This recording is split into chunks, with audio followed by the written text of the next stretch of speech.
ya di Binamu. Karena garis selama ini di Sulawesi yang saya ketahui itu biasanya garis paternal ya. Paternal, dan ada satu perempuan yang terplot. Dan ternyata ini menarik bagaimana mekanisme pemilihan raja pada saat itu, dan itu bisa menjadi pembelajaran bagi kita saat ini. Dan semenjak saat itu menjadi enklave-nya Goa, Arum Keke dan Bungeng. Karena memang ada namanya di sini, ada namanya Tuan Petro. Kalau Tuan Petro itu adalah kepala pemerintahan. Iya, orang Indonesia, bukan orang Indonesia sih, orang pribumi yang ditunjuk oleh Belanda untuk menjadi kepala pemerintahan. 1734 ada konflik antara Layu dengan Binamu yang disidangkan di Fort Rotterdam.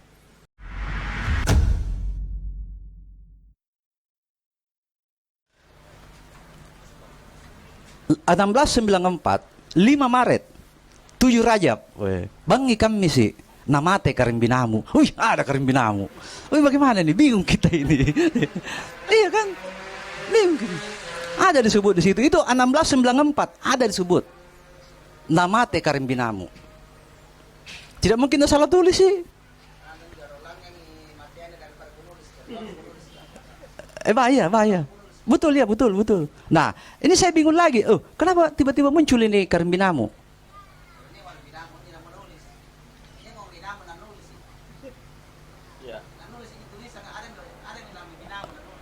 Oh iya, baru ya, makanya itu saya bertanya-tanya juga.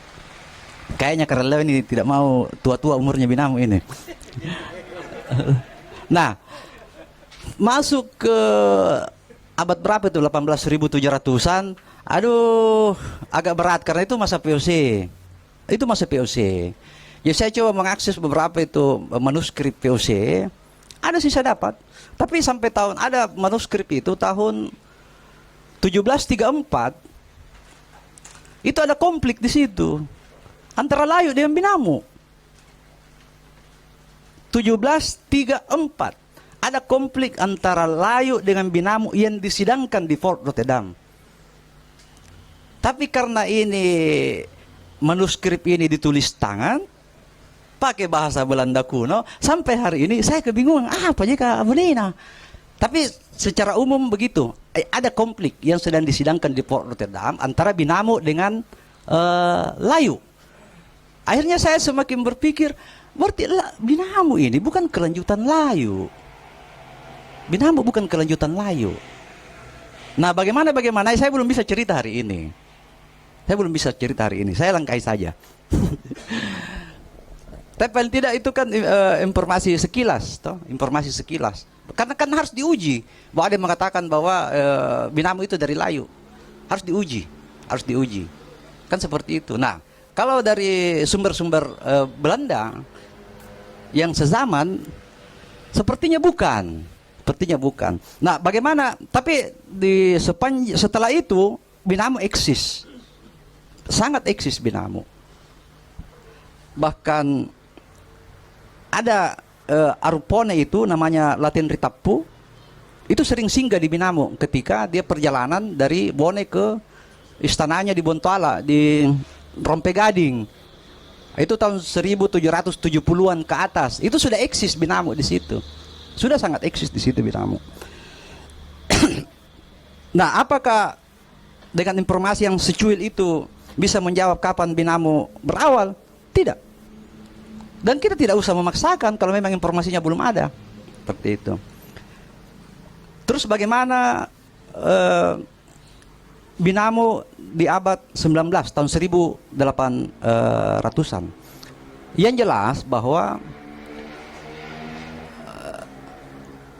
Binamu itu dia selalu baik hubungannya baik dengan POC maupun dengan pemerintah Hindia Belanda.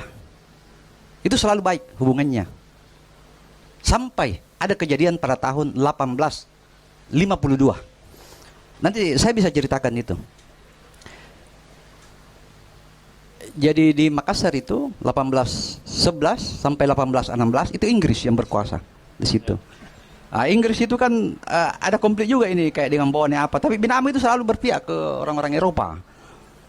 Di tahun 1824 teman-teman bisa cari itu bahannya itu perjanjian Bungaya yang diperbaharui. Itu Binamu, Bangkala, Goa dan banyak lagi yang lain ikut langsung segera tanda tangan. Bone tidak mau. Bone tidak mau, makanya pada tahun 1825 diperang itu Bone.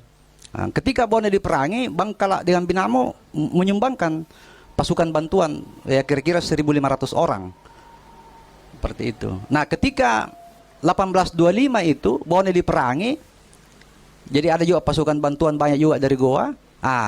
Di tahun itulah Arung Keke yang sebelumnya adalah bagian dari Bone kemudian diambil alih oleh Goa dan semenjak saat itu menjadi enklave-nya Goa, Arung Keke dan Bungeng. 1825 dia enklave. Enklave itu jadi wilayah yang dikelilingi oleh yang lain. Kan Arung Keke Bungeng ini kan dia dikelilingi oleh Binamu. Seperti itu. Seperti itu. Saya berharap orang-orang Arung Keke bisa menggali sejarah itu. Nah, ada perjanjian Bungaya yang diperbaharui. Kalau teman-teman tidak keberatan, saya bisa bacakan perjanjian Bungaya itu apa. Karena itu akan membuktikan bahwa semenjak Perang Makassar, penguasa tunggal di Sulawesi bagian selatan itu adalah Belanda. Saya bisa bacakan perjanjian Bungaya yang diperbaharui tahun 1824, sama saja isinya dengan yang sebelumnya, tapi di situ haknya Bone itu dihilangkan, hak istimewanya Bone dihilangkan, makanya tidak mau tanda tangan. Seperti itu. Dan kalau khusus untuk Binamu, Bangkala dan Laikang, itu di tahun 49 ada lagi kontrak perjanjian dengan pemerintah Hindia Belanda. Kemudian di tahun 1662 ada lagi kontrak di situ. Nah, ini semua saya bisa detailkan, tapi kembali ke host, bagaimana maunya? Ya. Baik Kak. Tadi kita sudah dengarkan dua narasumber. Saya pikir ini sudah jelas, cukup jelas frame-nya. Kalau Kak Adwin itu tentunya banyak bicara terkait silsilah kerajaan Binamu, khususnya mulai di Kareng Binamu ke-16, begitu kan ya? Ya, yaitu Matewakang Kareng Jungge. Lalu kemudian Kak Serang itu kalau boleh tahu Kak, Kareng Binamu ke-16 ini mulai bertahtanya di tahun berapa Kak? Sepengetahuan tak ini? Saya tidak tahu siapa Kareng Binamu yang ke-16. Saya tidak tahu karena saya tidak punya datanya. Tapi kalau Matewakang dan Jungge Karaim Balumbungan ditanya, saya tahu. Sebelumnya juga saya tahu. Iya. Saya tahu. Tahan dulu Kak. Tahan dulu. Ya, tahan dulu. Iya. Oke. Untuk Kak Adwin, kalau dari catatan yang kita miliki, Kareng Binamu ke-16 ini mulai memerintah di tahun berapa Kak? Tabe mic-nya Kak. Ini Pak. Ini seru ini, dikasih ketemu sumber-sumber. Iya.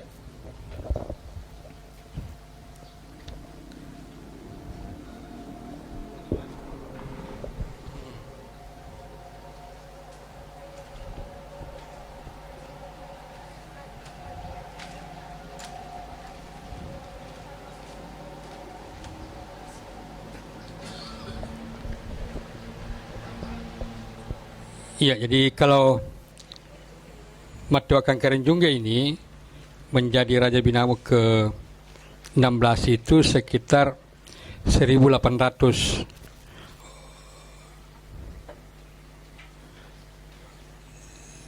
1884. Iya. Baik. Lalu kemudian di Karem Binamo ke-17 mulai memerintahnya di tahun berapa Kak? Setelah Karen Jungge, Matewakang Karen Jungge? Dia tahun 1900. Kalau i Sandre Oh, iya. Karniko.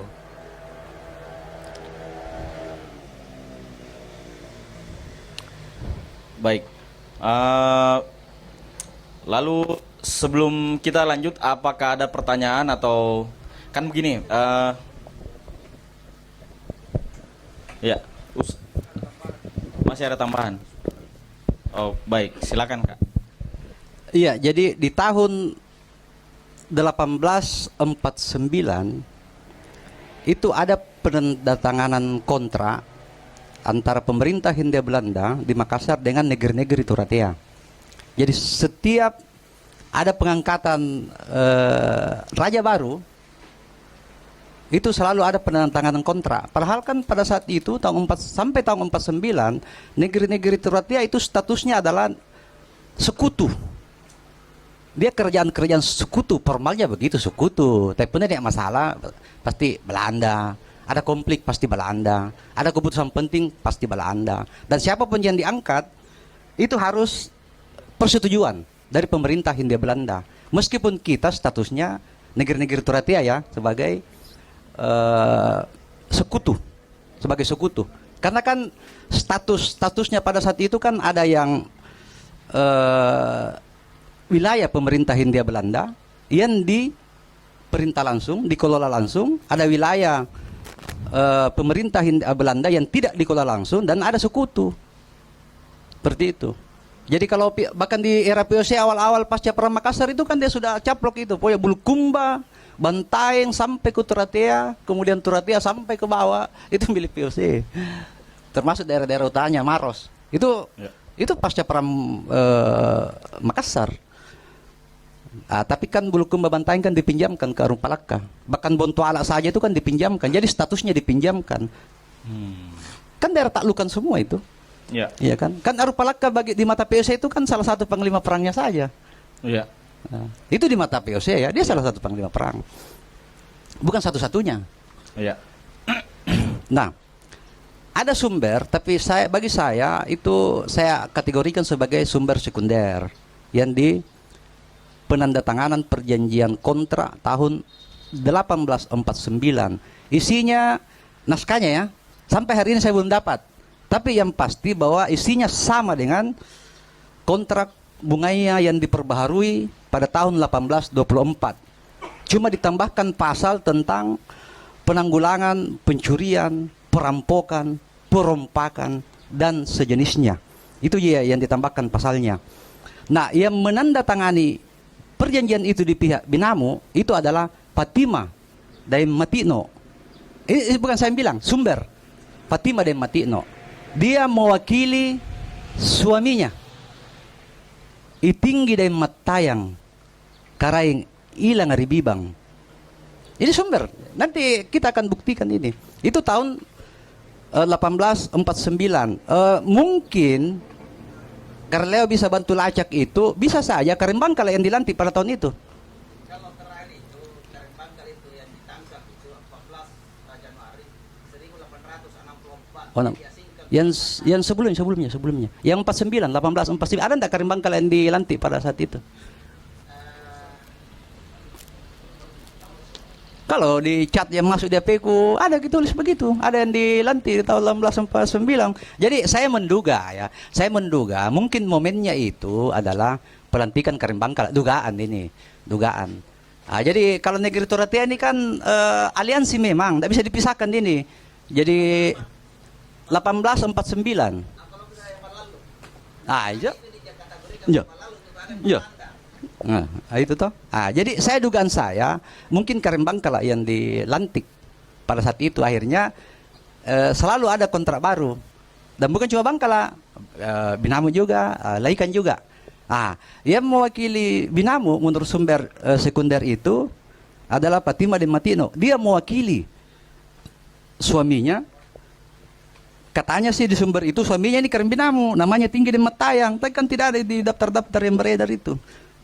Ilang Aribibang. Kalau betul, jangan-jangan kuburannya di Sapanang sekarang. Ah itu jadi Patimah de Matino. Nah, Patimah de Matino ini di tahun 1862. Jadi pada tahun 1862 itu di momentum pengesahan Karai Laikang Imadina Dembau 10 Februari 1862.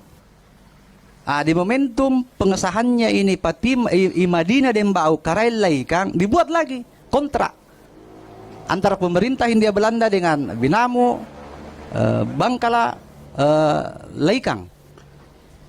Nah, yang hadir di situ kalau Bangkala dari sumber yang saya punya adalah Karem Bangkala, Malalun Daim Rappo, kemudian saya tidak salah sebut. Kemudian beserta dengan dewan hadatnya. Jadi ada Sulewatang, ada apa? Gelaran Jonggo, Gelaran Tujuh, Gelaran boleh kalau Gentun. Dan tapi ada di situ Tumalompo Bangkala. Makanya tugasnya Karel Leo. Siapa itu Tumalompo Bangkala? Karena ada jabatan itu pada saat itu.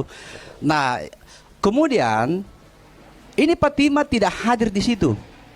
Nah, yang mewakili Patimah itu adalah saudara laki-lakinya. Namanya Matewakang Karaim Balumbungang. Itu yang ada di dokumen. Dan itu resmi. Nah, tapi kan enak kalau dikombinasi dengan sumber lokal, Matewakang Denjungge. Tapi kalau sekarang disebut Matewakang Karen juga, ya enggak apa-apa juga. Yang penting kan kita tidak salah orang. Enggak masalah, karena kan ya enggak masalah lah, orang mau dipanggil apa saja kan. Iya, enggak pusing, ya kan? Kan yang penting kita tidak salah, kita paham yang ini orangnya maksudnya. Seperti itu. Berarti kan Matewakang ini dan Jungge ini, maaf ya saya sebut nama yang ada di dokumen. Matewakang dan Jungge, Anda ikut tersinggung toh? Jadi Matewakang dan Jungge ini bersaudara dengan Patimah de Matino. Itu di dokumen resmi, sumbernya Belanda. Tapi ada momentum di tahun 53 itu ada peristiwa penting juga. Nanti saya harus cerita itu. Jadi di tahun 52 itu ada sebuah peristiwa politik di Polong Bangkeng. Jadi Polong Bangkeng waktu itu dia wilayah pemerintah Hindia Belanda. Dia sudah wilayah pemerintah Hindia Belanda. Regennya atau bupatinya itu Imah Hajeri namanya. Bukan, Dem Manjarungi namanya. Dem Manjarungi. Ada sebuah peristiwa di tahun 1852. Ada 3 kampung di Polong Bangkeng itu. Kan dia Regenschaft. Jadi dia kayak wilayah kabupaten lah mungkin kalau zaman sekarang ya. Ada 3 kampung itu yang memberontak. Dia memberontak. Kemudian ditindaki oleh regennya, oleh bupatinya, Dem Manjarungi. Tapi ini yang 3 kampung ini entah siapa yang bantu, tidak dijelaskan juga di situ, bisa memukul balik regen Polong Bangkeng pada saat itu dan menang. Akhirnya regen Polong Bangkeng itu melarikan diri. Tapi regen Polong Bangkeng ini kan aparat pemerintah Hindia Belanda. Dia pegawai pemerintah, dia pegawai Belanda sebenarnya. Dia lari ke negeri-negeri Turatea, minta bantuan. Ini negeri Turatea kan punya pasti bajian kan, pangain atau faktanya begitu. Dia lari ke negeri-negeri Turatea minta bantuan. Berbondong-bondong lah ini. Bangsawan-bangsawannya ini yang 3 ini, Turatea, Bangkala, Binamu, Laikang menyerbu Polong Bangkeng. Kalah yang 3 kampung itu toh. Tapi dalam perjalanan pulang, bahkan di tempat itu sekalipun dia menjara. Dia pokoknya penakluk toh. Yang ngasih siratang nale. Akhirnya karena kejadian itu didenda lah ini yang negeri-negeri Turatea harus, karena dia melanggar wilayah pemerintah Hindia Belanda, akhirnya didendalah sebesar 3.000 gulden. Itu tahun 52, itu dendanya. Jadi harus membayar ganti rugi. Ada yang Manjarungi sendiri dicopot dari jabatannya, dikasih tinggal di Makassar, dan ya sudah tidak dikembalikan lagi karena dia juga melanggar toh. Kenapa kau minta bantuan ke orang lain? Nah, kau itu kan pegawaiku kok. Kan begitu. Nah, nanti di tahun 53 itu setelah ada suksesi di Laikang, baru ini Pilangeri ini yang negeri-negeri Turatea baru mendengar. Akhirnya nanti di tahun berikutnya itu ketika Karel Laikang Imah Hajeri meninggal digantikan oleh adiknya Muhammad dan Riboko, ya mungkin agak waras ini Muhammad dan Riboko. Ya sudah kita bayar ganti rugi saja karena pasti dapat hukuman. Nah, kan kira begitu. Akhirnya bersepakatlah ini 3 negeri-negeri untuk ke Makassar untuk membawa ganti rugi. Dan diceritakan di sumber itu bahwa ada sekitar 2.000 orang. Ini bangsawan-bangsawan negeri-negeri Turatea ini ke Makassar untuk meminta maaf dan membayar ganti rugi. Nah, tapi ganti ruginya kebanyakan dalam bentuk sapi dan kuda. Karena tidak ada kas negara kayaknya. Akhirnya dihitung. Iya, sapi dan kuda itu bukan sapi ya, sorry, kerbau dan kuda. Akhirnya kerbau dan itu niregengi. Sampai akhirnya cukup 3.000 gulden. Itu peristiwa politik di tahun 53 dan itu untuk pertama kalinya yang saya dapatkan negeri-negeri Turatea berkonflik dengan pemerintah Hindia Belanda. Itu untuk pertama kalinya sepanjang keberadaannya ini Belanda di Makassar. Itu tahun 53 dan akhirnya kan dipasale 3.000 gulden. Nah, nanti kalau teman-teman ada yang butuh sumber-sumber primernya itu nanti saya tunjukkan sumber primernya di mana. Tapi di tahun 1854 ini negeri-negeri Turatea ini dapat undangan perang bila-bila dari Bone dan mereka menolak. Tia Tonjian tidak mau. Dia tidak mau ikuti ajakannya Bone. Nah, siapa yang mewakili Karembinamu untuk hadir di Makassar? Yang mewakili adalah saudaranya Karaim Bontoramba. Itu sumber yang ada. Siapa namanya? Saya tidak tahu karena tidak diculis. Cuma kan Karaim Bontoramba. Dia mewakili ini. Yang pimpin rombongan khusus dari Binamu, Karaim Bontoramba, bersaudara dengan Karaim Binamu, Patima dan Matino. Jadi sepertinya di Patima dan Matino ini Karaim Bontoramba saudaranya, Karaim Bolumbungan saudaranya juga. Itu. Nah, pada saat Belanda masuk 1863, kalau di Binamu sebagai Karaim Binamu itu Patima di Matino. Patima di Matino pada saat itu dia tinggalnya di sekitar sini, tidak tahu di mana. Tidak jauh dari sini. Bukan kuburannya, tempat tinggalnya itu Patima di Matino, tidak jauh. Jadi kalau di dokumen Belanda itu dia nakanai beberapa pal dari Jeneponto. Satu pal itu 1,5 kilo. Jadi tidak tahu di mana itu tinggalnya itu Patima di Matino. Tapi katanya dekat. Katanya dekat. Itu Patima di Matino yang sedang jadi Karaim Binamu ketika Belanda menganeksasi Bangkala dan Binamu melalui ekspedisi militer. Nah, setelah dianeksasi Patima di Matino, tapi ini seru ceritanya ini. Seru ceritanya. Sangat seru karena peristiwa hari per hari saya dapat tentang kejadian pada tahun itu yang kita peringati hari ini sebagai hari jadi. Kalau orang Jeneponto kan harus tahu itu. Kenapa kita peringati itu tahun sebagai hari jadi Jeneponto? Kan harus tahu ceritanya. Nah, saya punya ceritanya dan itu sumber primer, bro. Sumber primer. Itu loh. Itu. Nah, jadi saya mungkin tidak detail cerita saya, tapi saya punya dokumennya. Iya itulah. Jadi di momentum pengangkatannya Karail Laikang i Madinah Dembau, jadi mini yang gue bilang orang Turatea itu perempuannya itu lemah. Dari dulu saja banyak karaing. Itu i Madinah Dembau, itu Karail Laikang di 10 Februari tahun 62 ada kontrak. Sebentar kalau ada yang butuh saya akan bacakan kontraknya. Kalau ada yang butuh karena ada pasal-pasalnya itu. Dan isi kontraknya itu sama untuk ketiga negeri ini. Tapi pasca kontrak itu, apa yang dilarang di kontrak itu terjadi di wilayah-wilayah Binamu dan Bangkala. Apa yang terjadi? Banyak pencurian, banyak perampokan, terjadi pembunuhan terhadap warga negara pemerintah Hindia Belanda. Jadi pada tahun itu ada polisi Belanda, dia orang Jawa, dia dibunuh di wilayah Bangkala bersama dengan istri dan anaknya. Banyak perompakan. Jadi misalnya perahu atau kapal yang karam, kalau bagi kita kan, kalau hukum adat kan, ya itu kan milik publik. Terserah siapa mau ambil. Tapi kan hukum Eropa tidak seperti itu. Mengambil isi dari kapal yang karam itu sama dengan perompakan menurut hukum Eropa. Dan itu salah satu yang memicu terjadinya Perang Makassar. Baca saja. Baca. Itu salah satu, tapi tentu ada alasan yang lebih besar kan. Tapi itu semua didondor ke apa alasannya ini, apa pelanggarannya gua sehingga kayak legal untuk diserang. Iya, salah satunya itu mengambil isi dari kapal karam. Nah, jadi bagi pemerintah Hindia Belanda, ini Binamu dan Bangkala ini, parah sekali.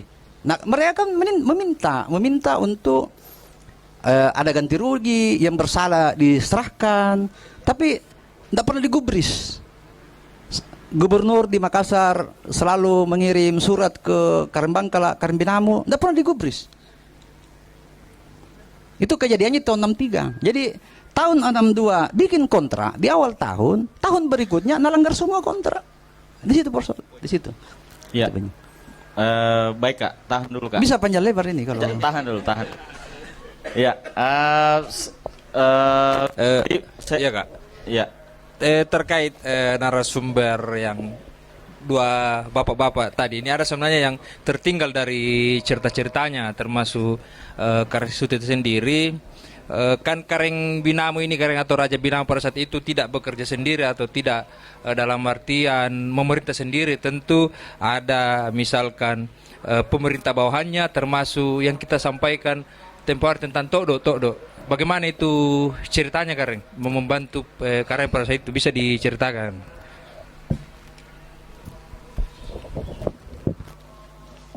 Iya, terima kasih. Jadi selain daripada kerajaan kecil yang ada di bawahnya itu, ada juga yang bernama Galarang, ada Jannang, itu juga di bawah kerajaan Binamu. Todo ini adalah dia yang berkewajiban untuk memilih raja. Jadi dia yang menunjuk dan mencari siapa yang layak untuk menjadi raja. Raja pada saat Iya. Itu perangkat-perangkat yang ada di perangkat kerajaan itu karena iya, di bawah kerajaan Binamu itu. Saya sebenarnya mengenai tahun-tahun itu, walaupun banyak beredar di media di internet, internet, tapi seperti apa yang disampaikan tadi Serang ini, saya juga lagi mencari siapa saudaranya ini Matuakang ini kan. Iya Kareng. Dan ternyata ada beberapa, karena Patima Desaking ini saya namakannya Desaking. Iya. Itu Raja Binamu yang menurut apa yang saya ketahui itu adalah dia tidak punya anak.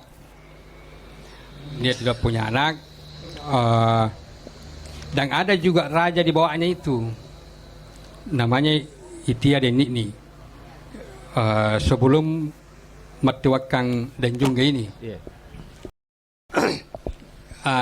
Kalau ini kan saya juga menelusuri ini antara raja ke 10 dengan Matuakang ini 16 dan 10 ini kan jauh jaraknya ini. Iya Kareng. Tapi dia masih menjadi menantu dari Bebasa. Raja ke 10 itu. Iya. Kalau dilari lagi ke Patima itu seperti apa yang disampaikan tadi, memang bukan 1600-an ini Binamu. Kalau lihat jarak antara beberapa raja ini, karena yang jadi raja ini kan anak, saudara, kemenakan, tidak jauh jaraknya. Sehingga saya melihat bahwa memang bukan dari situ. Di beberapa peperangan juga yang saya dengar bahwa Binamu pernah menyerang Bone, yang bersama dengan Bebas di Petana, ada di bilang Karen Bonto, di Ciknong, Makdi dan Dermaka, kan selepel semua itu. Tetapi ini kami mengenai tahun itu saya tidak dapat, karena yang namanya tutur itu kan cerita, dia tidak tertulis. Dan memang ada beberapa buku yang terbit di Jeneponto ini yang ditulis oleh orang Jeneponto, itu kami tidak meragukan itu. Dan saya meragukan keautentikan daripada hasil penulisan itu, karena ada yang berbeda dengan apa yang kami dapatkan. Tapi yang namanya sejarah, ya kita harus bertahan pada persepsi kita masing-masing, kecuali ada pembanding yang memang akan mendekati daripada itu semua. Jadi kalau itu anunya. Yang selanjutnya memang setelah Patimah Desaking itu menjadi raja, raja itu sudah dapat gaji sebenarnya. Dia sudah dapat gaji dari Belanda, karena memang sudah, dan Belanda juga sudah ada pemerintahannya. Jadi seperti apa yang dibilang tadi Serang, bahwa Binamo itu tidak otonomi, karena memang ada namanya di sini, ada namanya Tuan Petro.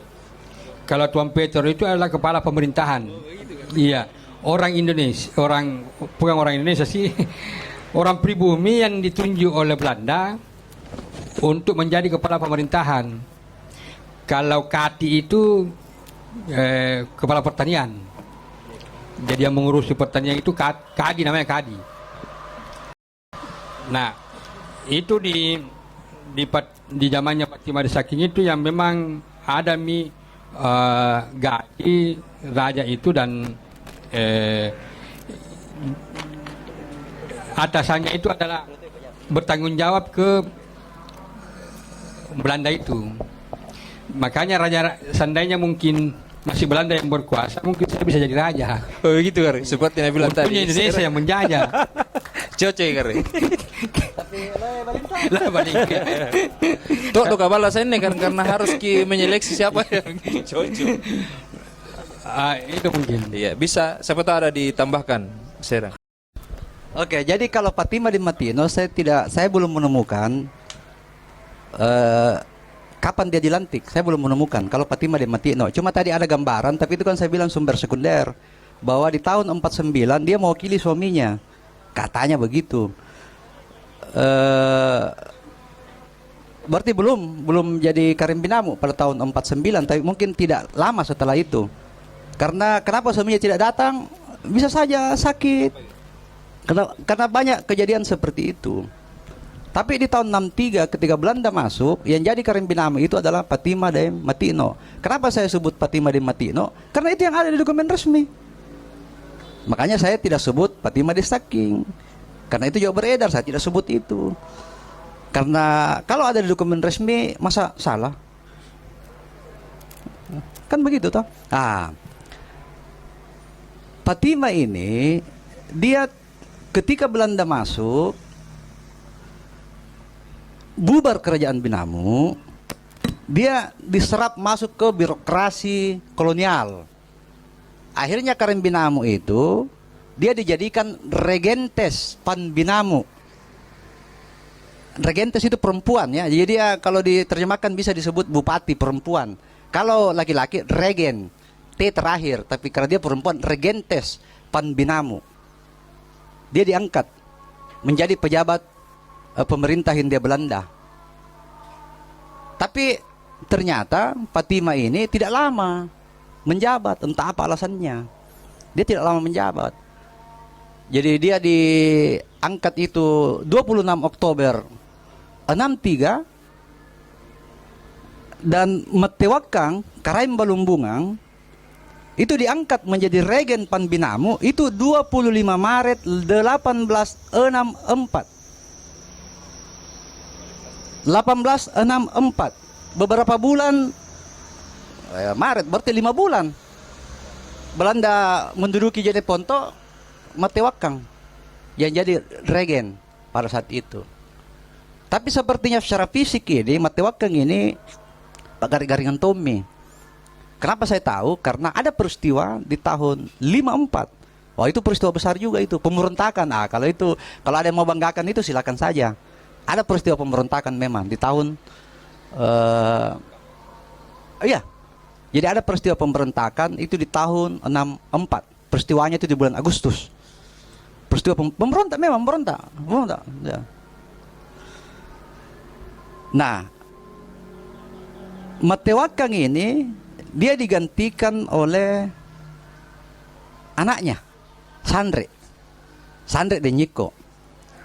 Sandre ini dia dilantik menjadi Regen Panbinamu itu 1 April tahun 1867. Berarti kan Matewakeng ini dia cuma menjabat sekitar 3 tahun. Sandre ini, ya saya tidak tahu apakah meninggal atau mengundurkan diri karena tidak ada saya dapat. Anggaplah meninggal, dia digantikan oleh adik laki-lakinya dari mama yang sama. Begitu toh? Makanya nyambung itu. Dia digantikan oleh adik laki-laki dari mama yang sama. Namanya Palangke del Lago. Itu dokumen. Mungkin lengkapnya Palangke mungkin. Palangke ya. Palangke del Lago itu dokumen resmi. Ini Palangke del Lago ini dia dilantik pada tanggal 24 November 1872. Saya pikir ini data ini sepanjang sejarah Jane Ponto baru muncul ini data, kan?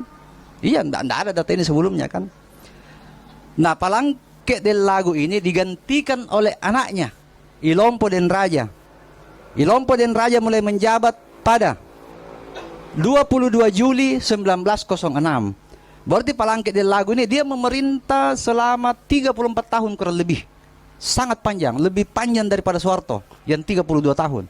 Lama sekali nih Palangke del Lago jadi Regen Panbinamu. Pada saat itu, pada saat Palangke ini menjabat Regen Panbinamu, ada jabatan baru di Binamu yang sebelumnya tidak pernah ada. Tapi di Bangkal ada, di Laikang ada, di tempat-tempat lain banyak yang ada. Di Binamu tidak ada. Apa itu? Sulewatang. Sulewatang itu kalau dari sumber-sumber yang saya dapat dia wakil Regen.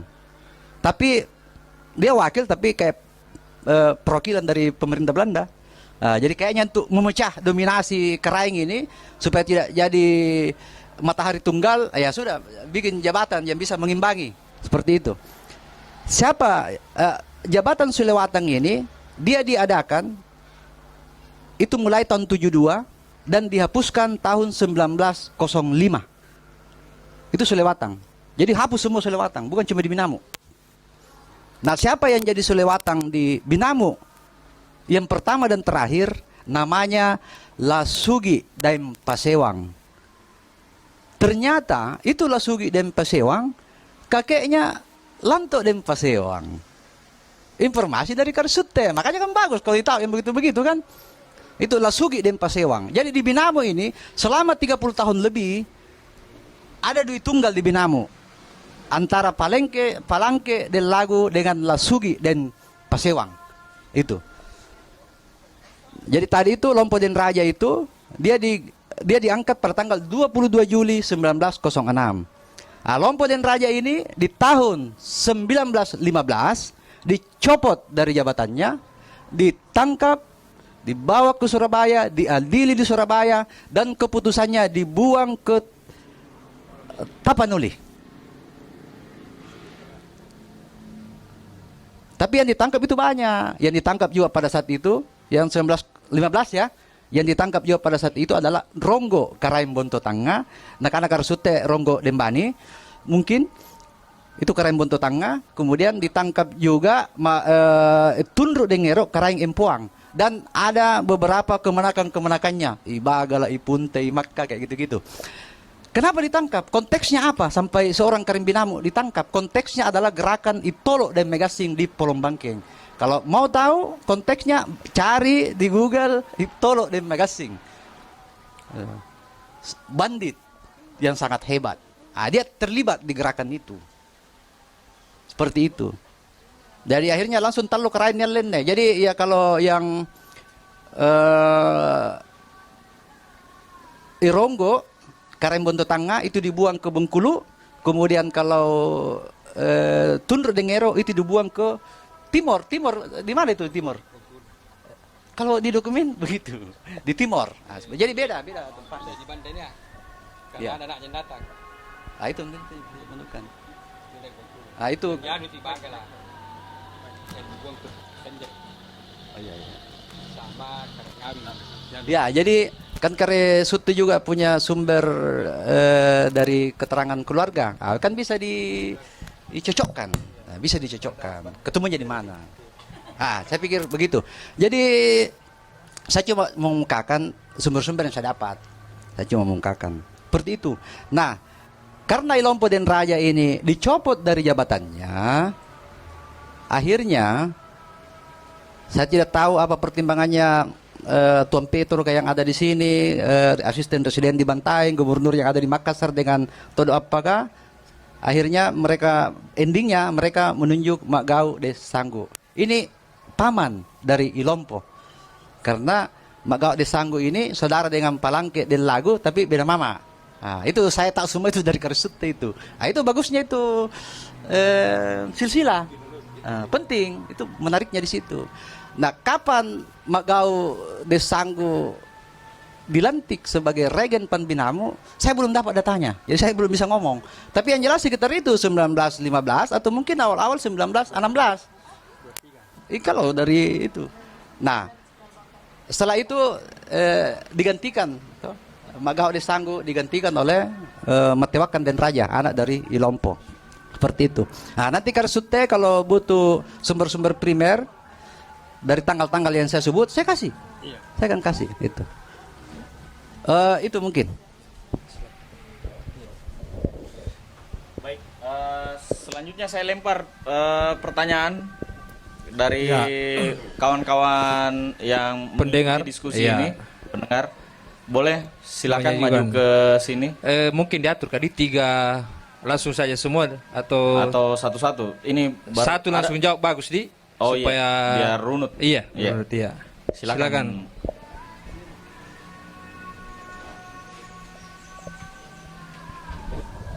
Iya, terima kasih.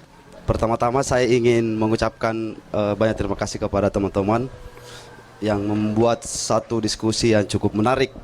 Dan saya ingin bertanya kepada Kare Sute sebagai seorang keturunan sekaligus orang yang aktif di lembaga adat di Binamu.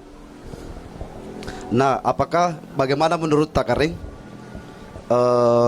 kepengaturan kelembagaan itu dulu? Misalnya kalau kita belajar dari Tolotang, mekanisme pengambilan keputusan dalam hal penentuan siapa yang mau jadi pemimpin itu ditentukan sama pengasuhnya, karena pengasuhnya yang mengetahui banyak soal anak itu pertama. Kemudian juga kalau kita belajar pada di Kajang, mekanisme penyelesaian konfliknya itu ada lembaga yang namanya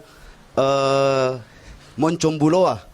Moncombuloa ini kayak tonji Mahkamah Konstitusinya. Kalau ada hal-hal konflik di masyarakat dan tidak bisa diselesaikan, itu diputuskan di Moncombuloa. Nah, apakah di kerajaan Binamu dulu, karena entah kita menyebutnya sebagai kerajaan atau lembaga, ada yang model seperti itu? Karena sepertinya itu sangat penting, karena kalau kita mempelajari tren pembangunan hari ini, satu model kelembagaan yang kadang itu merusak, menciptakan krisis di masyarakat, dan sepertinya kita butuh satu pengetahuan yang diwariskan oleh para orang tua kita, dan itu ternyata lebih arif. Nah, itu jadi biar itu juga untuk mengantisipasi kita tidak jatuh pada romantisasi masa lalu. Kita bisa dapat satu pembelajaran dari bagaimana sebenarnya dulu orang tua ini mengatur pertanian dan mengatur ketika ada konflik, mengatur ketika ngoki pemilihan bagaimana mekanismenya. Karena tadi sempat disebutkan ada satu raja Itia dan Niknik, perempuan. Ya, itu sesuatu yang unik ya di Binamu. Karena garis selama ini di Sulawesi yang saya ketahui itu biasanya garis paternal ya. Paternal, dan ada satu perempuan yang terplot. Dan ternyata ini menarik bagaimana mekanisme pemilihan raja pada saat itu, dan itu bisa menjadi pembelajaran bagi kita saat ini. Ya, itu bisa menjadi pembelajaran kita saat ini. Kemudian misalnya dulu kering, apakah ada misalnya ada orang yang menyalahgunakan kekuasaannya, bagaimana itu diatur? Misalnya ada raja-raja, misalnya kan Binamu ini besar. Misalnya contoh, ada raja di bawahnya yang kecil yang menyalahgunakan kekuasaannya, bagaimana itu diatur dulu kering? Supaya kita bisa dapat pembelajaran. Ya, itu sih dari saya. Terima kasih banyak. Baik, saya pikir sudah cukup jelas pertanyaannya, Kak. Ya, boleh langsung dijawab, Tabe. Iya, terima kasih. Kalau berbicara dengan lembaga adat yang pertama yang dipertanyakan itu kan dia ini sesungguhnya adalah organisasi perkumpulan untuk keturunan. Jadi ketuanya itu bukan raja, tetapi dia yang dipercayakan untuk mengelola lembaga Dewan Adat ini.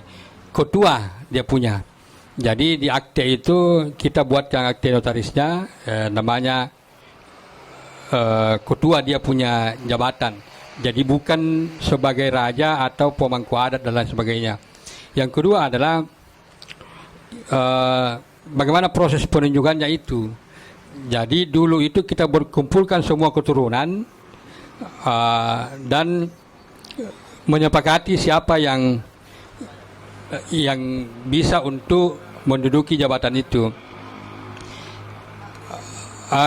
Kalau mengenai proses pengangkatan atau pemilihan raja, itu kan Tok Doka itu yang saya tahu bahwa yang memilih raja itu ada 4.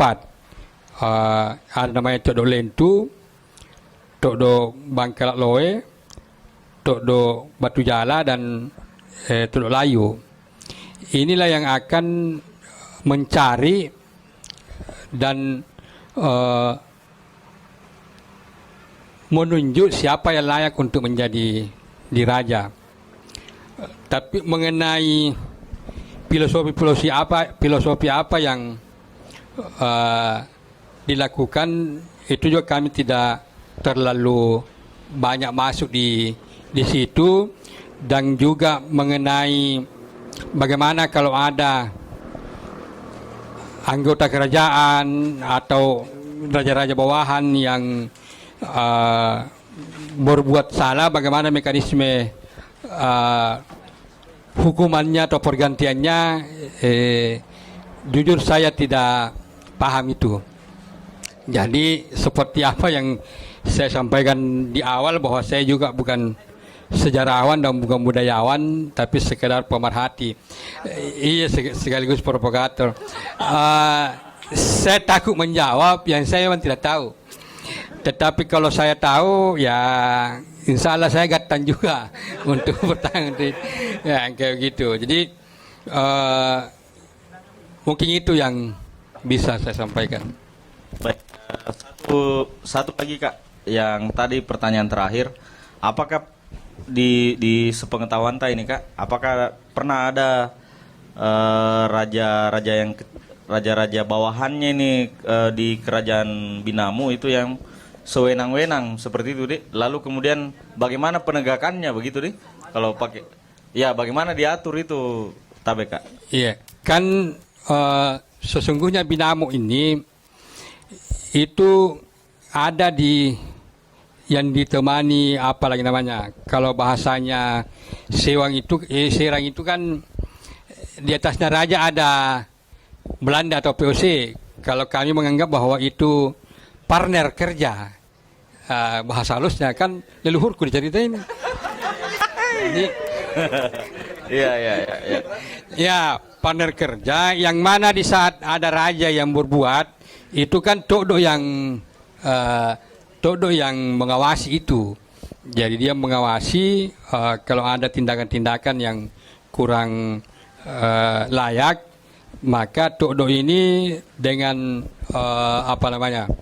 dengan Belanda karena ada dia juga pemerintahan di sini namanya Tuan Petro yang kepala pemerintahannya yang ditunjuk oleh Belanda ini itu mengurus itu dan mengeluarkan sanksi terhadap kalau itu raja. Baik, kalau dari Kak Serang sendiri ada tambahan nggak? Iya, jadi saya tadi yang mumpung saya ingat kan tadi yang Karsuti bilang Fatima de Matino itu sudah dapat gaji. Belum.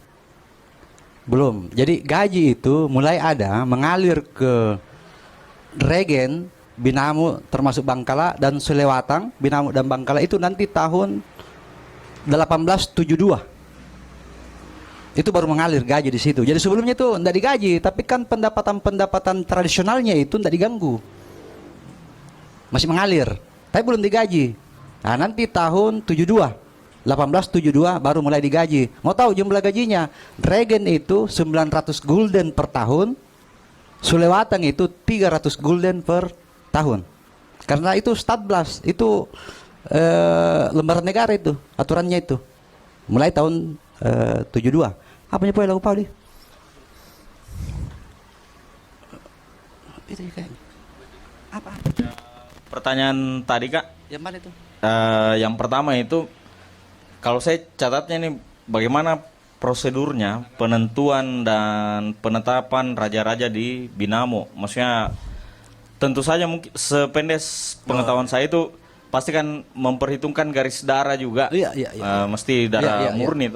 Kalau iya. di catatan Eropa itu dia malah Agak. menyebutnya sebagai darah putih, white bloods. Iya, betul. Ya. Nah selain itu kira-kira apakah maksudnya unsur penentunya selain Oke. garis darah, lalu Oke, kemudian pertanyaan kedua itu apakah pernah tercatat dalam kronik peristiwa ada raja-raja kecil atau penguasa-penguasa yang bertindak sewenang-wenang lalu kemudian bagaimana itu diatur atau ditegakkan seperti itu Kak Tabe?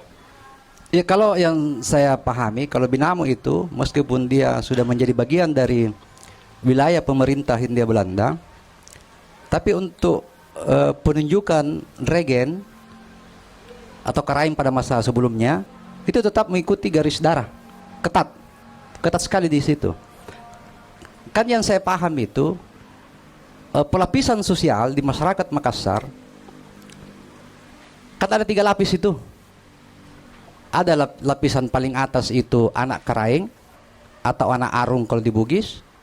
Jadi kalau dulu tidak ada golongan karaing, yang ada itu anak karaing dengan anak arung. Itu bahasa daerahnya bangsawan.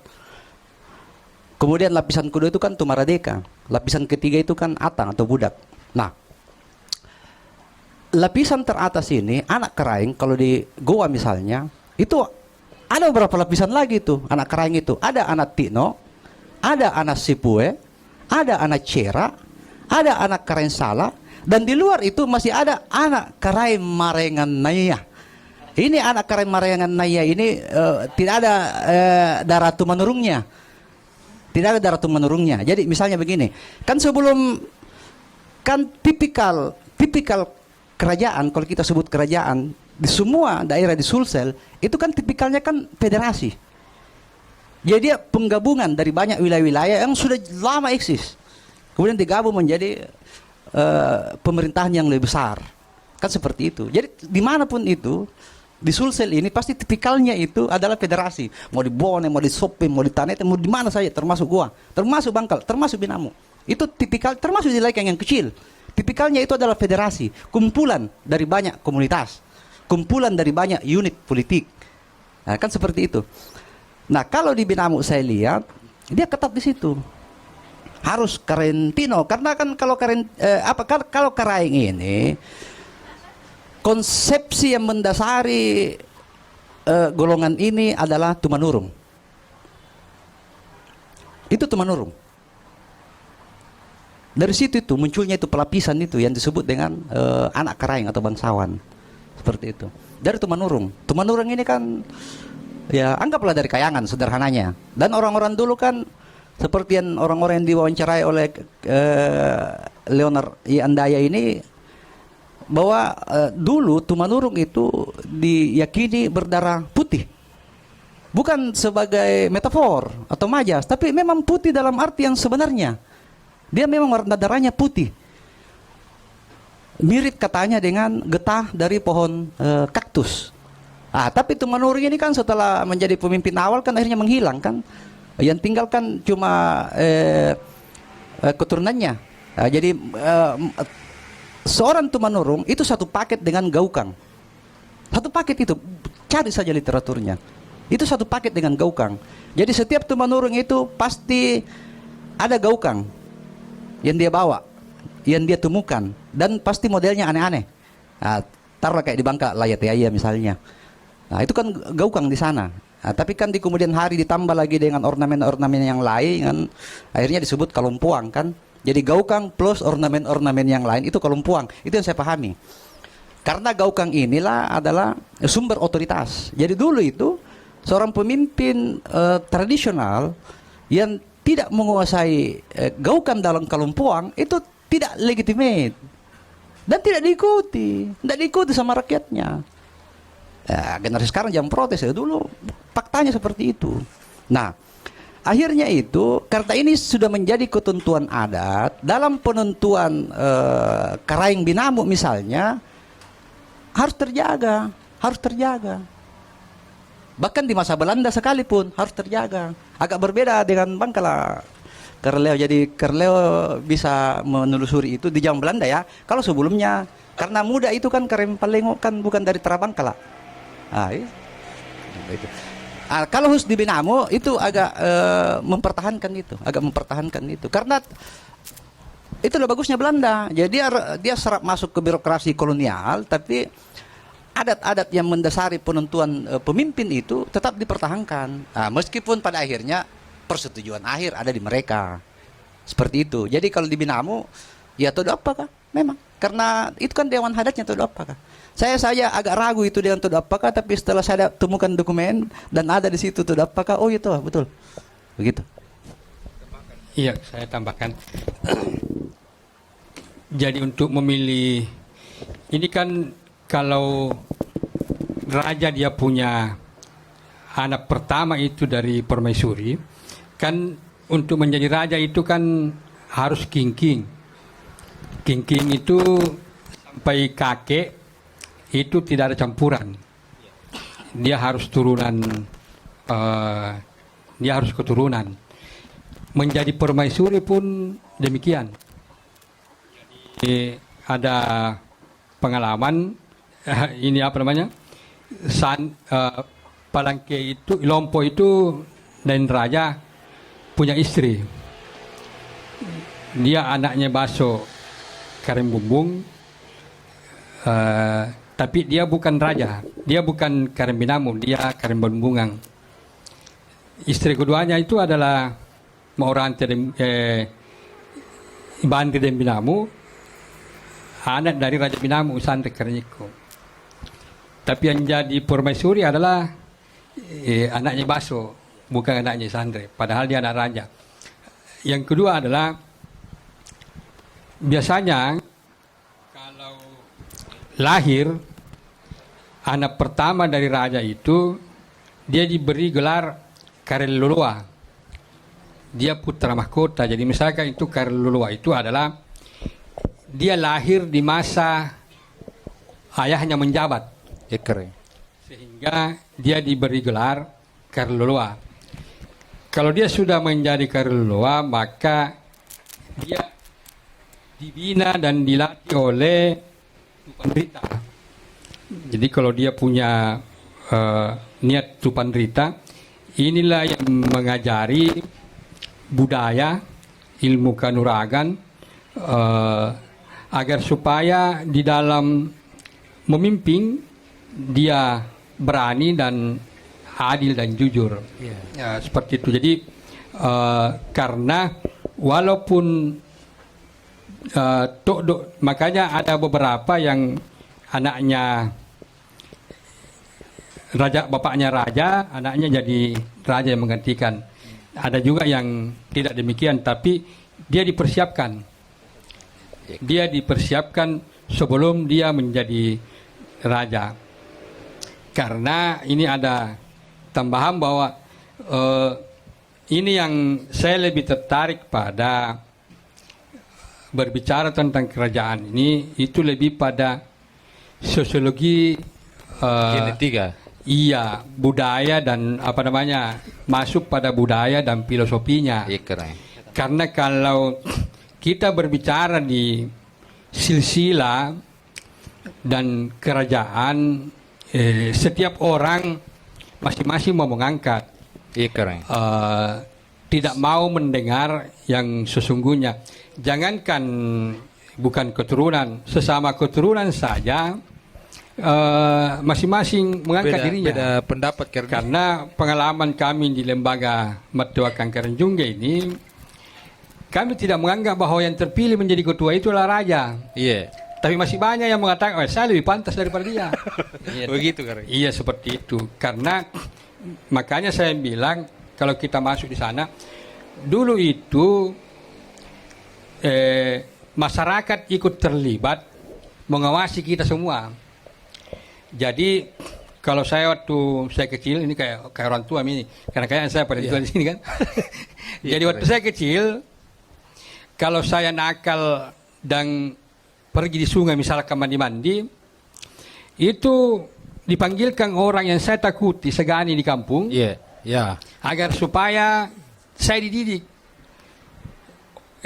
Magi saya ko bajia kan jo. Iya.